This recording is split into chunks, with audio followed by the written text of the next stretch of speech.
नमस्कार दोस्तों, Indian news में आप सभी का स्वागत है। तो दोस्तों, भारत और चीन सीमा विवाद को लेकर चीन के विदेश मंत्रालय की तरफ से कुछ ऐसा बयान निकल के सामने आया है जिसको सुनकर भारत भी अब सोच में पड़ गया है। तो चलिए वीडियो को स्टार्ट करते हैं और जानते हैं कि चीन का विदेश मंत्रालय भारत और चीन के सीमा विवाद पर क्या बोला। दोस्तों, पिछले वर्ष 5 मई में पेंगसो लेक के पास में भारत और चीनी सैनिकों की हुई झड़प के बाद दोनों ही देशों के बीच में सीमा पर स्टैंड ऑफ स्टार्ट हो गया था, जिसके चलते दोनों ही देश के बीच में कई बार सैन्य वार्ताएं भी हुई, परंतु कोई नतीजा ना निकल पाया और दोनों ही देश लगातार सीमा पर अपनी सैन्य ताकतों को बढ़ाते गए, जिसके चलते भारत ने भी अपने सेनाओं को एलएसी से सटे इलाकों में डिप्लॉय किया, जबकि चीन तो वहां पर अपना रोड और डेवलपमेंट का कार्य भी कर रहा है। इसके साथ ही भारतीय सेना ने भी एलएसी से सटे इलाकों में कई सारी हवाई पट्टियों और सेना के प्रतिष्ठानों का निर्माण कर डाला। परंतु दोस्तों, अब इसी बीच चीन के विदेश मंत्रालय ने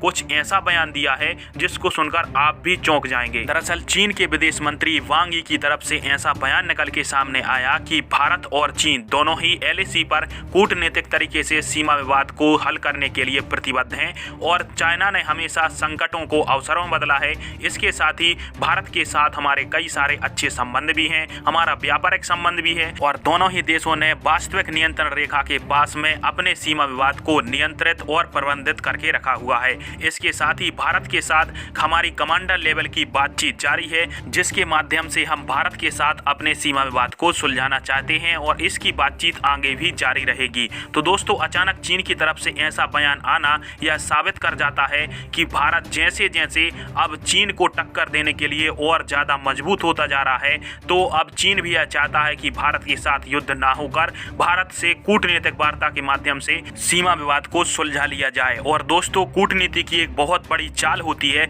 यदि आप अपने दुश्मन से जीत नहीं सकते हैं तो दुश्मन को आप दोस्त बना लो। और दोस्तों, सेम टू सेम यही चाल चीन के द्वारा भारत के साथ चली जा रही है, क्योंकि जो चीन कल तक सीमा विवाद को लेकर भारत की किसी भी बात को मानने के लिए तैयार तक नहीं होता था, आज वो खुद कह रहा है कि सीमा विवाद को हम कूटनीतिक ढंग से सुलझा सकते हैं। तो इस सभी से आप समझ ही सकते हैं कि भारत जैसे जैसे रक्षा क्षेत्र में ताकतवर होता जा रहा है, चीन भी यह समझता है कि भारत को हराना असंभव है। बाकी चीन के विदेश मंत्रालय की तरफ से आए हुए इस बयान के ऊपर आप सभी की क्या राय है और क्या भारत को चीन के इस चाल में फंसना चाहिए या नहीं, कमेंट बॉक्स में अपनी राय अवश्य दीजिएगा। वीडियो देखने के लिए धन्यवाद। जय हिंद, जय भारत।